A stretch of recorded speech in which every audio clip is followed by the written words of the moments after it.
Hey, welcome, folks. We got another week of craziness here at Rock, Paper, Hand Grenades. I'm here with my co-host, Matt, who's not nearly as good-looking as my other co-host. I have to agree. I will concede that point. Yes. Yeah, she's much more attractive. I don't know. Yeah. Nothing. Like I say, nothing personal. I understand. I had freaking allergies so bad that. Really? Yeah, my allergies so bad yesterday and today that I've been using so much medication, I got a thank you note from Pfizer. But, Anyway, today we're talking about jury nullification. I have to take my glasses off to read this because I got drained for image. What is jury nullification? Jury nullification occurs in a trial when the jury reaches a verdict contrary to the judge's instructions as to the law. A jury verdict contrary to the letter of the law pertains only to the particular case before it. However, if a pattern of acquittals develops in response to repeated attempts to prosecute a statutory offense, it can have the de facto effect of invalidating the statute itself. A pattern of jury nullification may indicate a public opposition to an unwanted legislative enactment. In other words, jury nullification is the people's real opportunity to tell us as legislators to go pound sand, and to tell the jury to pound sand. So anyway, we have wonderful guests today. We have the Honorable Dick Marple is with us. We were Former state trooper. No, but we Years ago. were state reps together too. In 2000. yes. You're really far from that, Mike. Maybe if we can Oh, get, I'm sorry. If we can, that's okay. If we can get that I'll mic share- kind I'll of, share it with kind you. of in between the two of you, that would be How's that going? Let me bring it Yeah, the only thing you get as a state representative for long term is you get $100 a year, and no matter how long you've been away, you still get to be called honorable. Next to him, we have my friend Representative Heichel from Goffstown, or John, as I call him. He's Yes. This is his second term, right? Second term or Second term. Second term. Oh, yes. That's pretty terminal, really. Still excited. I still enjoy it after. And I thought those tears today were actually sadness. So some Me? Of us, yeah, some of us had sympathy, but now we hear it's just Yeah, allergy, no, I have no so heart. a little disappointed that you weren't No, actually sad. I'm a that's Okay. I'm a Republican. Okay, great. We have no emotions. All right. We check those at the door. And then we're honored to have Senator Fenton Groen.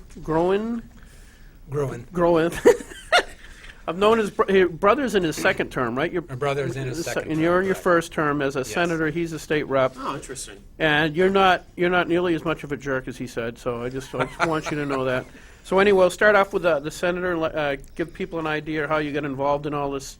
Well, first of all, I appreciate that I'm not as much of a jerk, and my brother We appreciate wears that, too. a beard all the time, and Yeah. it's well known in our family that the reason he does that is because I'm better looking than he is, so I can keep the hair off my face, and Yeah, he has yeah. to hide his. Yeah, you did say your mother loved you better. So I decided about 3.5 years ago to run for office, and what propelled me to run for office were a few different things. One was that we just had out of control spending in New Hampshire, and our budget was growing at between 2.5 and 3 times the rate of inflation. We just simply were not being fiscally responsible. So that was the first part of it. The second part is, as a small businessman and as a citizen, I had seen for years that regulations are just choking our economy and choking entrepreneurs and small business and large business. And we have to roll back regulations, have reasonable regulations, protection where citizens truly need protection, but roll back regulation where the government is just interfering. And the third area is to assure that we are living and governing according to our Constitution. It's very important to me. yep, that's well said. Sir John of Heichel. Yes, sir. What was your impetus to getting? I mean, you're involved in a ton of stuff in the town of Goffstown, everything else, and yet you really needed that other extra $100 a year, or what motivated you to? I did. Yes, Yeah. It's all about the money, right? It's all about the money. Right. Well, I met a couple folks from the Goffstown GOP, and they asked me to run for an office space that was open. That was last term. Yep. I won. I was lucky enough to do it, and decided I would sign up again and try it again last November and won again. But I'm glad, because at that time, going through being a minority, in the minority, you get to be humble, and you learn a lot, and you learn how to hold your words and bite your tongue and be nice. And Do you do that, Gary? Do you hold your words? No, I didn't think so. But this year has been much more pleasurable. We've gotten a lot of things done under the leadership of Speaker O'Brien. I mean, we're very pleased with how the House has conducted itself and what we've done for the state. Yeah, speaking of things that got done, I wanted to personally thank Senator Groen on a bill that I had been trying to get through for 10 years, which was to eliminate preferential hiring in the state of New Hampshire, or affirmative action, and it went through his committee, and it was the Senate that got it through, and the governor let it go through without signing it. And I had tried that since we were legislators together back in the day, and never even came close till this year. So, so thank you. You're welcome. And that was, I remember the bill well, and there was a firestorm of opposition Yeah. to the bill. But it does help when you elect conservative people who intend to live by the Constitution, and that's really what was the underlying impetus. Right, you that shouldn't be got that treating passed. anybody differently That's than anybody correct. else. That's Except correct. me, I should get extra stuff. But that goes without saying. We don't need a law But that's for just that. because I'm really good looking. Right. But you did get extra stuff. You have allergies. Right, I do And, have tons of so you extra got- stuff. yeah, Yeah, good for you. exactly, Yeah. good So point, good extra point. allergies. Extra, extra. Nice. You can have them. I'm gonna take that up with my maker in a few years. let me tell ya. The Honorable Dick Marple, a legend in the New Hampshire House of Representatives. How'd you get involved? You said you were a former state trooper. That's true. After 4 years in the Navy, I came out. I was involved a little in law You enforcement. said the Navy, that's so you Yeah, sailed on the 4 years there. I tried to get into naval intelligence, and Did you sail on the Constitution, or how far back? no, I had three carriers: the Wasp, the Plow, and the Wright. But anyway, after 4 years, I came back, and New Hampshire didn't have the academy that they have now, so it was the Vermont State Police who had a contract with Norwich University. So all my law enforcement training came out, my certificates and all that good stuff came out of Norwich. Came back to New Hampshire and was a trooper up until 1962. And in 62, a very interesting thing took place in the legislature. Up until then, everything was a common law. If there was, in fact, there was no speeding laws prior to that. Oh, I would have liked that. Oh, no, I'm serious. You had to, in fact, it was callous and negligent. In other words, Yeah.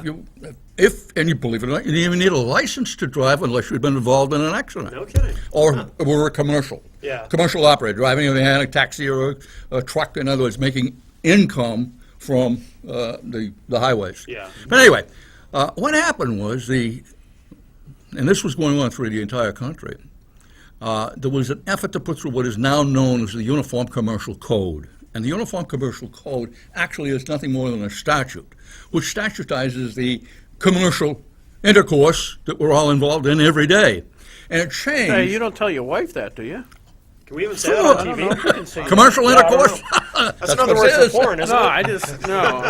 It's two I don't know words, what, I think I it's don't know what okay. kind of Well, condom the I'm word's supposed to called wear for that. commercial. No, I'm not referring to the other oldest you profession can on the say earth. Oh, No, I don't mean that. oh, sorry. Oh, okay, Yeah. anyway. But anyway, Oh, awkward. it was to try and unify throughout the entire country, through all the states, and bring a little order out of chaos, so to speak. And what it did, though, actually, is it changed the character of the courts from being constitutional common law courts into administrative tribunals where you became a victim. I mean, there was no, in other words, It's a statute that you're violating, and being penalized for is a statute, not that I sucked you in a kiss or, in other words, there was no. He's going to get violent, John. Yeah, well, I know what I'm trying to do is demonstrate that if there's no victim, there's no crime. Right. No victim, Right. no crime. Now, I But what just you have now, you have. Now, we might want to, Not today, it's different. in a few months, I think it's 2 months, today in the state legislature, Senate Bill 88 was, the Senate overrode that, last week? Yes, you did. Yep. And this week, the House of Representatives overrode Senate Bill 88, which means you don't have to, Thank you. kiss your butt goodbye and run into the corner when you're attacked by somebody. Okay. So Yeah. if we wait for 2 months, then John can actually defend himself against Dick, who's getting a little aggressive over there. Yeah, That's right. he's a powder keg. You can tell. I know. No, I didn't come. I have the right to swing my fists as long as they don't come in contact with your nose. That's Then we got to decide. About his chin or kidney or. This is dated, what is it dated? Down the bottom. Down the bottom. Yeah. Jeez. Why do they have to use 25th day of August? This is a award, the Honorable Dick proclamation. Marble got from the state of New Hampshire for his excellency, the governor, for jury appreciation day.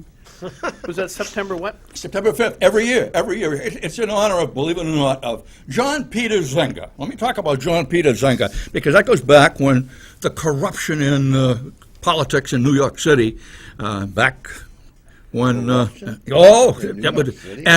John Peter Zenga was a publisher. He had a newspaper, published a newspaper, and he's printing and telling what all the corruption that's going on. And, of course, the government got a little bit on their high horses. They will take care of John, and we're going to have him arrested for seditious libel. That's when they had the sedition laws. And he was brought in under, for Now remember, sedition. this is for people who don't know that this is prior to the U.S. Constitution. Oh, absolutely. Yeah. Yeah. Okay. So what occurred was he had an attorney by the name of, interesting name, Andrew Hamilton. And Andrew Hamilton defended him, and he used jury nullification as far as, hey, you're going to penalize the man for telling the truth? That's Right. exactly, and the jury nullified the whole, and that was the beginning of the nullification of the sedition laws. Well, anyway, to make it even more pronounced, anyone who goes into New York City today, I forget, Herald Square, one of those squares, they got in Manhattan, the American Bar Association erected a beautiful statue of guess who? Andrew Hamilton, commemorating his use of jury nullification in defending John Peter Zenga from the sedition trial. I thought that's beautiful because the Bar Association did give that, and that evidence is right Well, there. that's strictly politics. I learned that from watching Clinton. It doesn't matter if you win or lose on a subject; you always declare victory. You know. Yeah. So, Senator Groen, what is? I'd like to talk a little bit about the history before he was that case came up. With the Salem witch trials? No, That's no, a no, perfect no, example. No, before that. Yeah, what I understood it from the testimony before the Senate Judiciary Committee is that this goes back all the way back to the 11th century in common law in Britain, and it was the original use of it was actually nullification of a law that that disallowed people from opposing the Church of England. The separatists and Puritans who had left the Church of England and established their own churches and were being imprisoned for that. And they were fighting for freedom of religion. And the law in England at that time said that they could be that they could be sent to jail for that, because Right. that was the law. Yeah, because you're going And contrary to the Church of England. the jury in one of the trials there, and I don't remember who the defendant was, but the jury at that point had nullified basically judged the application of the law, not just the facts, and they said that even though the strict interpretation of the law would have sent the defendant to jail, they said they vacated that and acquitted the defendant.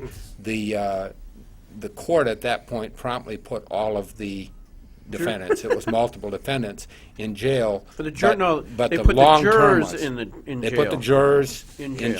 jail, and, the jurors in jail, but that began the process where this was recognized. Eventually, the defendant was freed, and it became, that was the beginning of a common law tradition of jury nullification, and what we're looking for is the ability to have a fully informed jury to know of this tradition, because many citizens, and of course we have, our law enshrines, our Constitution enshrines the right to have a jury trial, Right. but it's a jury of your peers. Now, I'll readily admit that as a state senator, prior to coming to this in the Judiciary Committee in the Senate, I did not know the concept of jury nullification. I had not heard that. I'd never been taught that in school, and I did not know of that. And so when this bill, House Bill 146, came before the Senate Judiciary Committee, I had to become informed and learn about this process. And it is a long-standing, 1,000-year, long-standing common law tradition, and it is really an essential, I believe, to a free people for a jury of peers to be able to rule in the application of the law and not just the facts of the law. Right. It was like, well, they first started in, I think the best known one was in 1215, the Magna Carta. And I finally read that. I keep meaning to read it. It was one of those documents you mean to read, but I never Right. did. I read it yesterday. And it was really interesting. I think the most important part of the whole thing was, I'm not going to be able to It find was it. really to overturn. Well, no, wait, John. You don't know where I'm going with this at all. You're just totally off base. Sometimes he zigs when you think he's going to Yeah, zag. no, the most important part of this, the Magna Carta to me, was that a woman, let's see. Okay, this is 54 of the Magna Carta. No one shall be arrested or imprisoned upon the appeal of a woman for the death of any other than her husband. Now, what does that have to do with this? Absolutely nothing, but it made me laugh, so I wrote it. I just copied and pasted it. You were right. We didn't know where you were going. No, We I didn't have know no where you're idea. Go ahead, going. John. And thank you for waking me up. Okay. Largely, the earliest juries returned the verdicts in accordance with the judge of the Crown, because that's what the judges of the Crown would, they would direct the juries on how to find on these. Right. And that's where the nullification came through. Because they wanted it. They It wanted came it. out of Magna Carta. Right, but what they expected was a jury of your peers would give authenticity to a decision, as opposed to the Crown just deciding. So if they had a jury of their peers, even though they were going to force them to do what the Crown wanted, it would look like, Right. oh, see, we had this meeting and Sure. we decided you were really bad, and we're gonna burn you at the stake. And it was So- tough to find a jury of the peers at that time too, because aristocracy, your peers are your peers, and they're not. They wouldn't be the common folk. They'd be other aristocracy people, and it would be hard to do it. But that has actually been determined in the Supreme Court also, that we are peers. And but back in those times, it was tough to find a jury of your peers. Gary, There is no jury of my peers, by the way. That's just in correct. case- Nobody is No. equal to Gary. No, Right. not even close, not even a... Goodness. as Senator Groen mentioned, our Constitution does have, it's both not only on Article 15, but it's also on Article 20 about property, and it's inviolable. If you read Article 20 of our Constitution, you'll find it's very specific as far as a jury trial.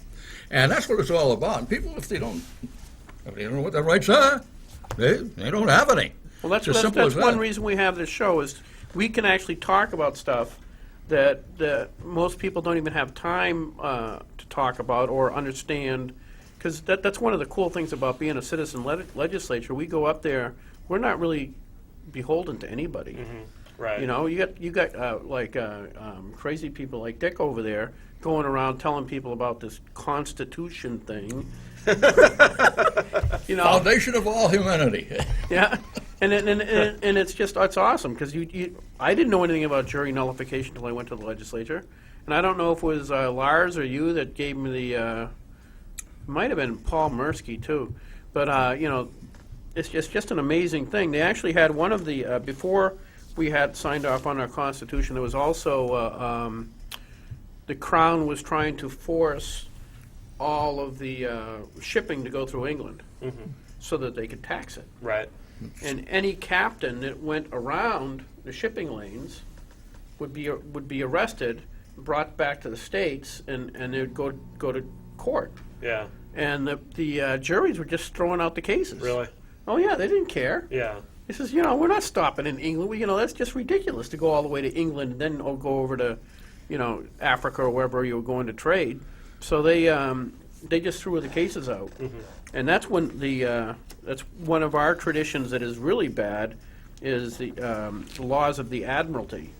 That's why those came up, so they could try people without a jury, which was a way these sleazy buggers got around the trial by jury. Bench trial, so-called. Yeah. That's what they call a bench trial, without a jury. Right. And believe it or not, if you read Article 3 of our Constitution, Part 2 of it says specifically that all admiralty jurisdiction is delegated to the federal courts, not to the state courts. That's an interesting concept to Right. discuss. But anyhow, the Fully Informed Jury Association, of which I've been associated with for over 25 years, a year ago last February, they gave me a beautiful plaque for volunteering my time and my efforts and what have you to raise the awareness of the general public to a point where maybe, hey, I am my brother's keeper. Yeah, you are. You don't hang your conscience on a coat hanger when you go into the courtroom.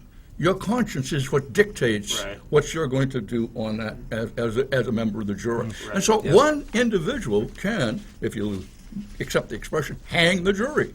And that's exactly, so it only needs one man, even though the state or the government, whichever you prefer, can really produce the evidence to convict the individual. If you find or know that the penalty for this minor infraction is, going to be horrendous to the defendant, he'd be a victim, you can still find him not guilty, just on the basis of having a bad penalty to it.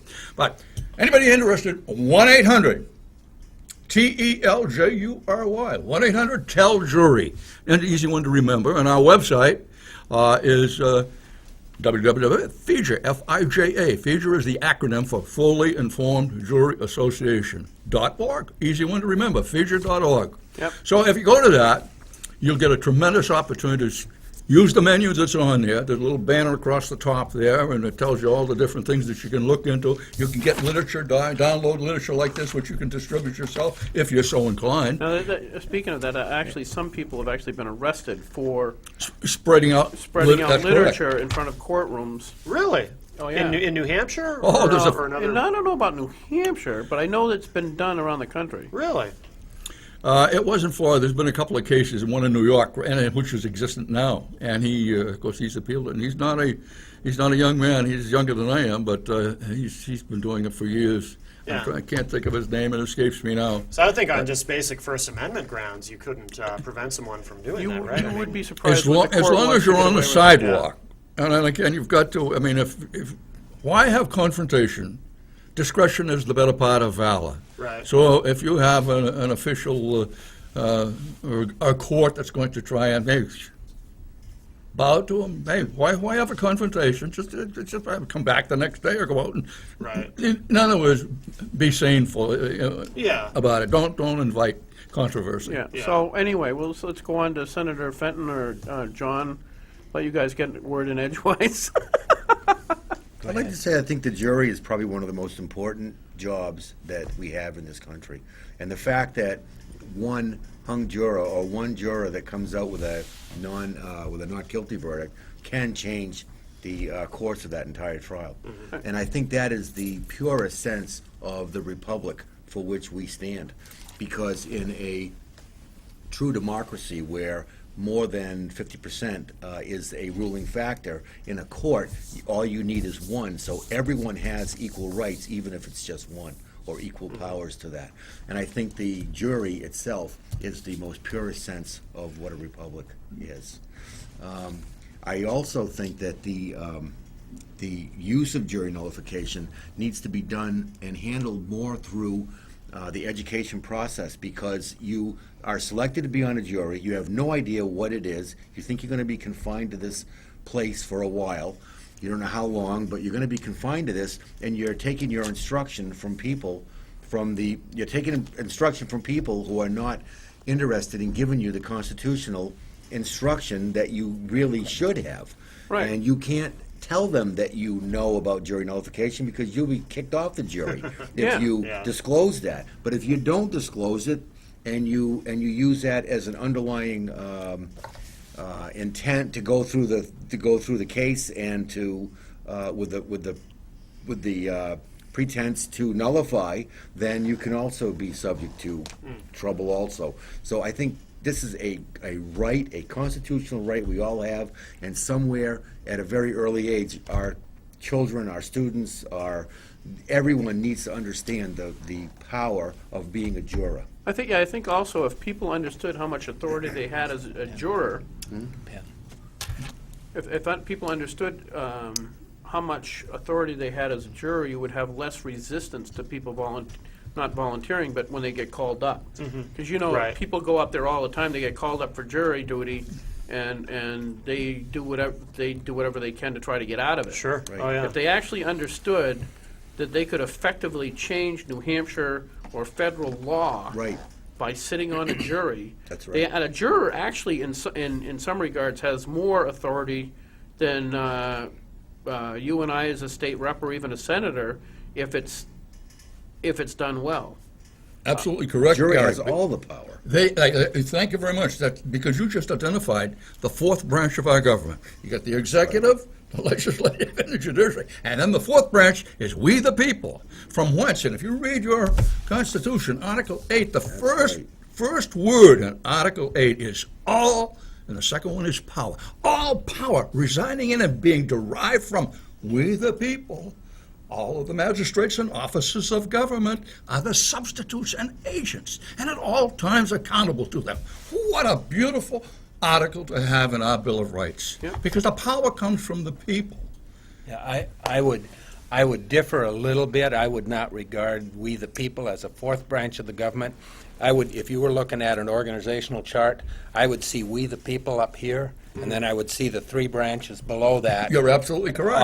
I won't And a pick- balance of power in between those three branches, because we the people are the governing authority in the United States. Absolutely. We elect legislators, we can recall them. We elect our executive and can recall him or vote him out. And the source of power in the United States, and that's what makes our republic so unique, is that it is the power resides in the Well said. people. Right. And it's that. I just wanted to comment too on the matter of a fully informed jury. Just some of the testimony that we heard in the Judiciary Committee, and why the court was saying that it should be clear to the people that they do have a right to judge the application of the law. And here's the basis that they have in the current jury instructions that are given. They said it's clear in that. And I would ask you guys if you think this is clear. In a typical jury instruction, the judge says that if the facts do not support a conviction under the strict application of this law, then you must acquit the person.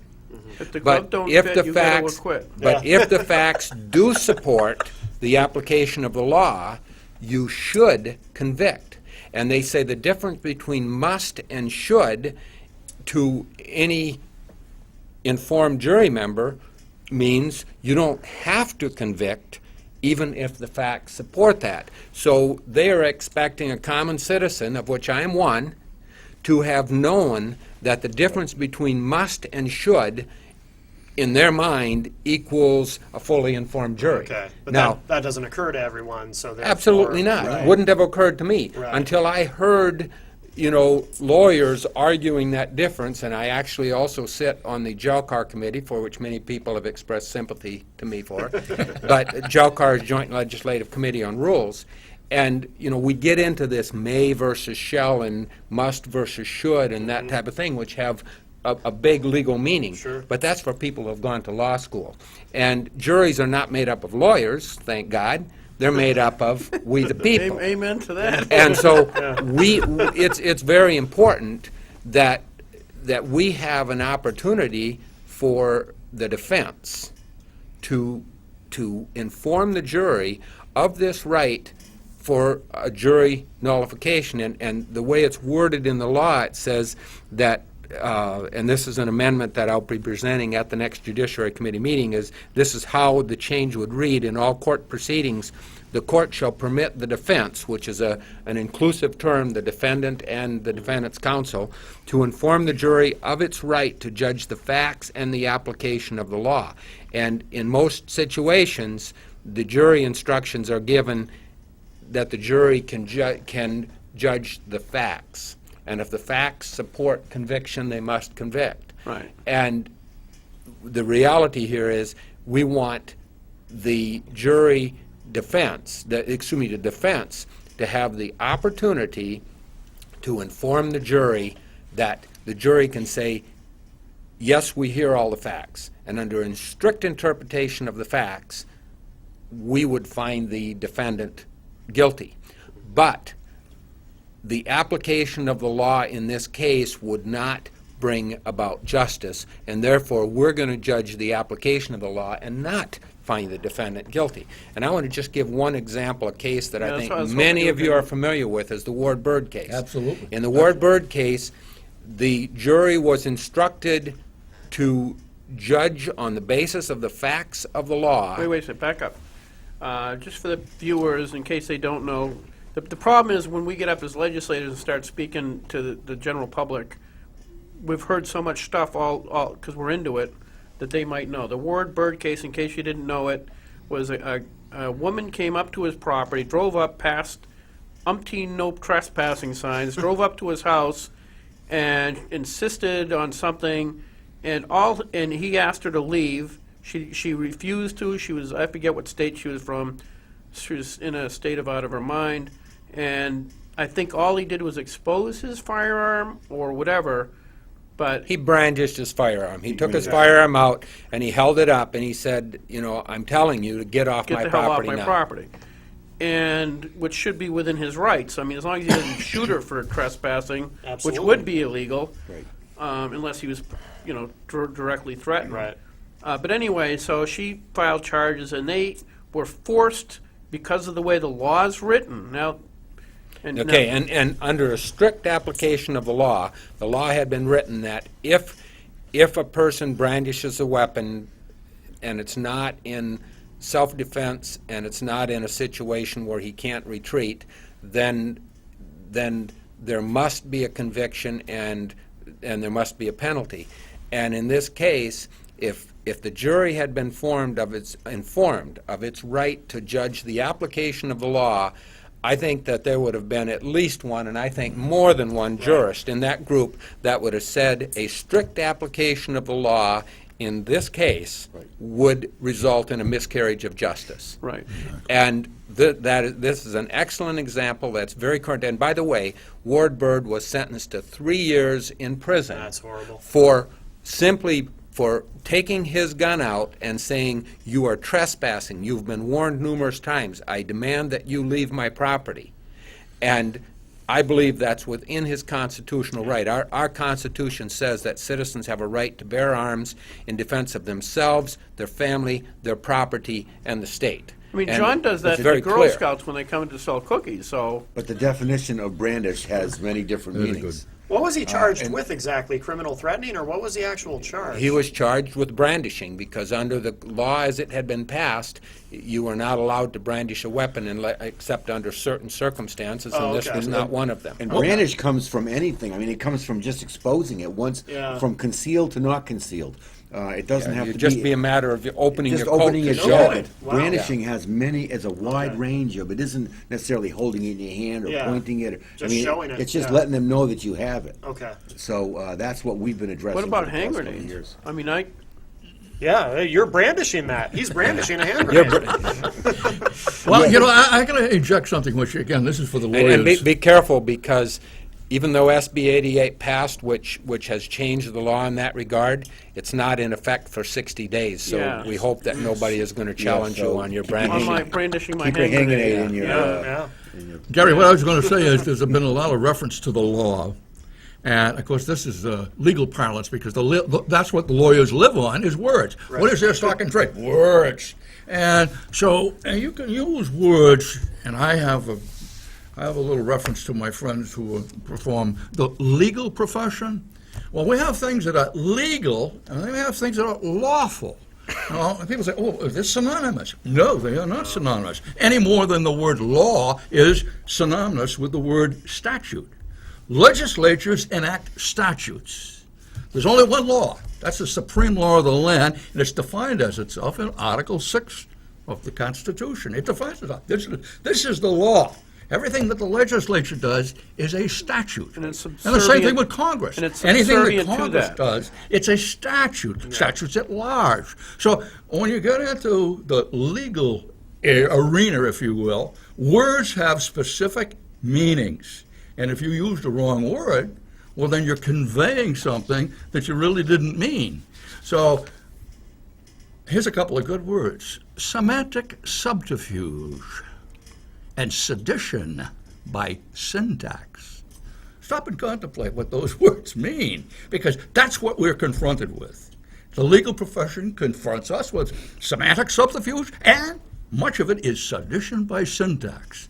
So you say, well, what do you mean syntax? What's syntax? Is that a tax on sin? No, that's not a tax on sin. Syntax is, grammatically, it's the arrangement of words in a paragraph, phrase, or statute, or whatever you have. Now, Senator Groen, you mentioned the how did you mention it? Anyhow, it was relative to recalling legislators or recall. How'd you word that? We have the right to. We as people have the right to. the right to vote in and to recall right. legislators. This is very interesting because when I was in the legislature, I put in that was really a resolution to repeal the 17th Amendment. Now, the 17th Amendment was really the knockout punch in 1913, which 1913 was an infamous year for the American Republic because that was when the Federal Reserve was created, and which Income isn't tax. federal, it has no reserve, but then in order to pour out, and then the Internal Revenue was created to suck it in from the people. But the third and knockout was the 17th Amendment. So our republic existed up until 1913, where all senators were elected by legislators in each one of the individual states. And the legislatures in the individual states that elected their senators also paid the senators. So they were paid from the state that they represented. Every state is entitled to have 2 senators in Congress to balance the representative of the state. The Congress, which is composed of both the legislature and the Senate, the legislature elected by the people. Those are your congressmen. Your congressmen elected by the people, which is on a pro rata basis predicated on the population. But every state had 2 senators. Now, what happened with the 17th Amendment? They changed it from... Dick, we're getting way off of. Oh, well, no, what's jury doing it? No, nullification. because now we don't have the right to recall a bad senator. That's where you're going. That's exactly where I'm headed. So, because Senator Groen, he's absolutely correct. We did have the right to recall senators. We don't now. Why? Because the senator is paid by the municipal corporation that we call Washington, D.C., and we don't elect them. The people elect them. So we as legislators, we can't recall a senator. They're there for 6 years. So the 17th Amendment, that's something that I'm working on a national basis to try and bring the awareness up to, again, repeal the 17th Amendment so that we can go back and do exactly what Senator Groen was referring to. If we get a bad senator to go in there, we could recall them, but we Right. can't do that, no. It also That's makes, in a nutshell. would also make them more accountable. More to the accountable to the state, Right. and the interest of the state. And Right. not to DC. Exactly, Yeah. exactly, you're absolutely correct. Right. That's actually one of the LSRs I have, and is actually. Have you got it in? What? Have you got an LSR to repeal the 17th? No, Oh, I'm calm sorry. down. What's an LSR? LSR, oh, yeah, sorry, more terminology. LSR means Legislative Service Request. Okay. Before you have a bill, you will have a legislative service request that can only be presented by a senator and/or a state representative. And from that, you form out an actual bill. And then if you agree with the wording and you get co-sponsors, then you sign off on it. Okay. And then it's introduced into the House and/or Senate, depending on where its origin was from. Okay. But I have an LSR to have our Attorney General's position become an elected one. Oh. Because right now, they're not accountable to, they're basically accountable to the governor, and that's about it. So, Well, that's where the current, that's where he came from, the current Attorney General was formerly the governor's counsel. Yeah. He moved from one place to Yeah, another, but he's that's still typical. doing the same thing. yeah, it's just you know, a payback for stuff, you know, it's Yeah. not, Barter system. but I'd like to also talk about some of the applications that jury nullification has had in the past where it was used to, I thought there was a case in New Hampshire where, no, I gotta remember my terminology, because,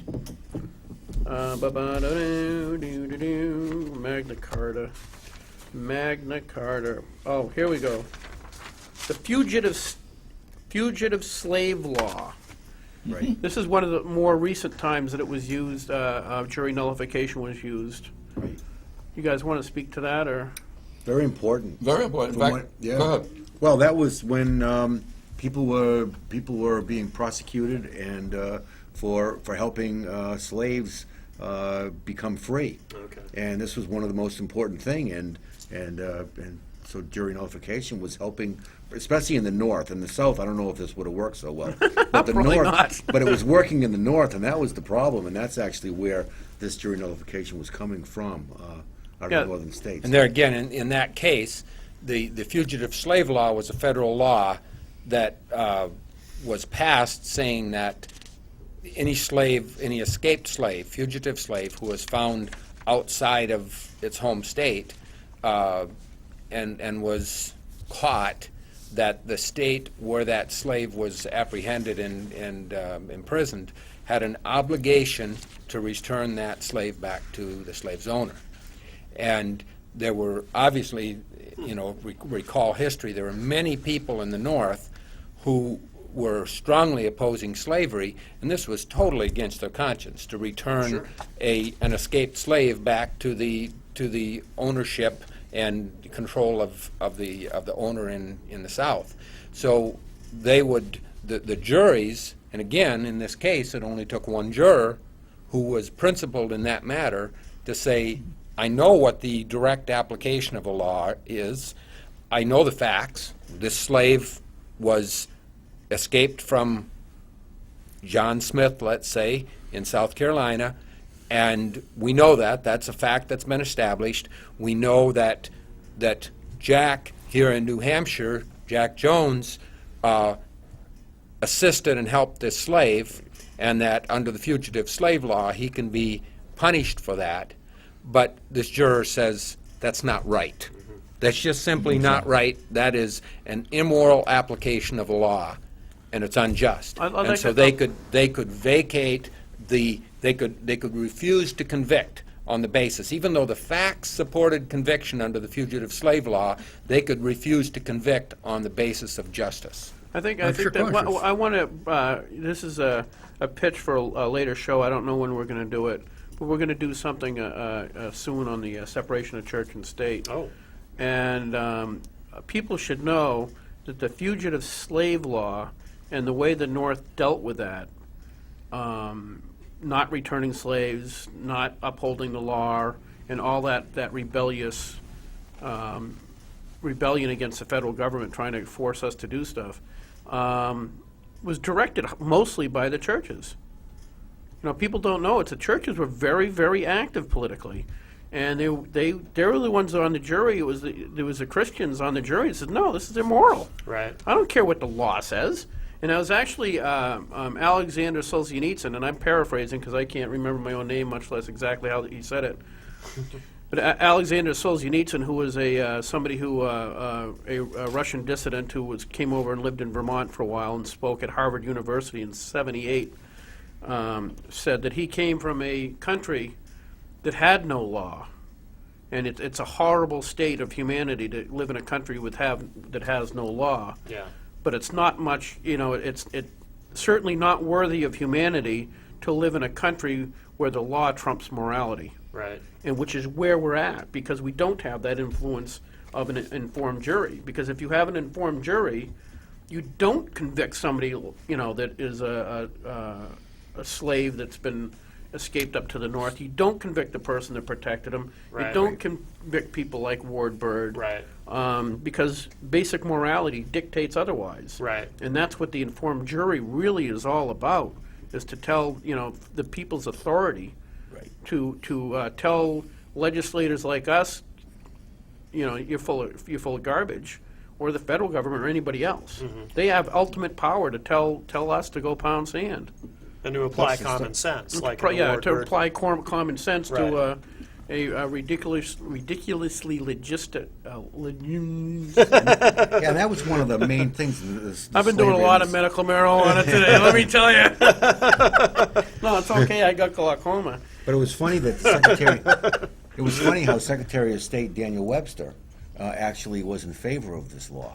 And that was one of the issues that really caused a rift, because he was trying to garner votes between the North and the South for his presidential run. Right, And this right. really kind of ended that and put him away. Yeah, because especially he in was the in North. favor of the He was slave. in favor of the slave law. Yeah, exactly. And slavery, we all recognize, is probably one of the worst points in our American history. Yep. What allowed to happen, what happened, and so as I was reading this research, and for the last year or so on this particular thing. If you'd like a little history on a very erudite individual by the, in fact, he was they call him the head of the abolitionists back at that time, and he made a visit. In fact, I saw it in the Portsmouth Herald, just about mid-August, about the former slave, Frederick Douglass. Now, Frederick Douglass, a very erudite individual, well known, and I wish I could remember the phrase that he used, that the people will suffer only to a certain, and then the government will back off. I'm paraphrasing it, but I got to memorize that Frederick Douglass pronouncement, because I've enjoyed reading about him. But he was very active, and he traveled all over as far as that era during and an interesting thing that occurred, and it was addressed, believe it or not, by the United States Congress the day before the 14th Amendment was adopted. I don't say use the word adopted. It wasn't ratified. It was adopted. But on July 27th of 1868, the Congress, knowing what they were going to do the next day, introduced a statute, which you'll find it extremely revealing, because it defines the difference between a United States citizen and an American citizen. And that's chapter... I'm serious. I understand. You're right. 15 statutes at large. It's right there in the congressional record. 15 statutes at large, chapter 229, I believe that's it. And it's the right of expatriation. And the right of expatriation is a right guaranteed. Everybody has the power if they want to exercise it. And so you can pick. What does it mean? It means that you can select whatever jurisdiction that you wish to. In fact, part of that 15 statutes of law, chapter 249, that's what it is. 15 statutes of law, chapter 249. And in it, the definition actually for the 14th Amendment was created to give those of color the same rights, or quote, civil rights. So you've got constitutional rights, and then you got the civil rights, which were the 14th Amendment gave to the blacks. Well, that's what 15 statutes at large does. it actually states that the blacks have a power greater than you and I, that they have a right, if they were caught in a state like you was mentioning there, they have a right to make appeal directly to the president. It's right there, Oh, that is directly to cool. the president.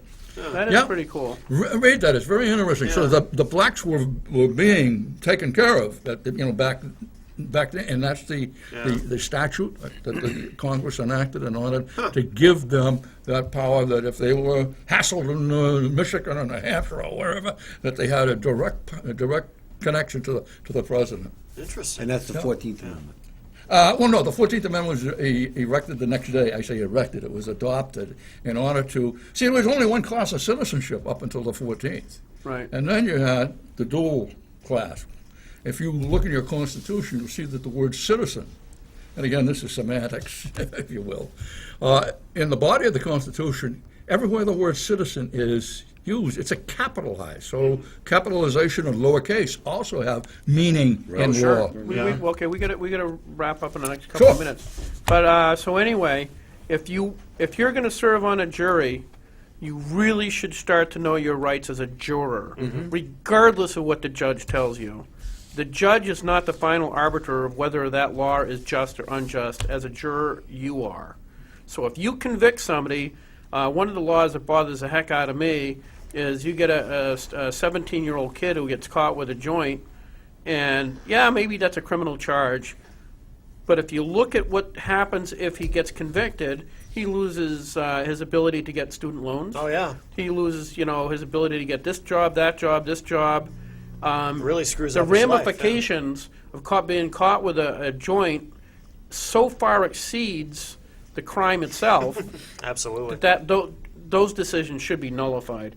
But I wanted to say, in case you're curious as to the authority of what we're talking about, I'd like my buddy Matt to read this. This is in 1794, right after the Okay. Constitution was. This right here? Yeah. Okay.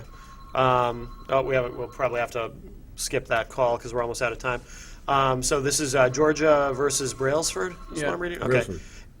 Explicitly acknowledging jury nullification, the first Chief Justice, John Jay, wrote, "It is presumed that juries are the best judges of facts. It is, on the other hand, presumed that courts are the best judges of law. But still both objects are within your power of decision. You, juries, have a right to take it upon yourselves to judge both and to determine the law as well as the fact in controversy." That pretty much sums it up. It does, And yeah. if you look at most of the cases after that, they're not whether or not jury nullification is legal or not legal. It's whether or not the jury necessarily has to be informed of their right. Yeah. That's where all the rub is, and that's why this law that Lars Christensen, who should get a plug for this, it's his law that's in the Senate, and there's an LSR right now in the House in case something happens to that. One more thing, Gary, and we didn't touch upon it. When you're selected for jury duty, you do get a form in the mail.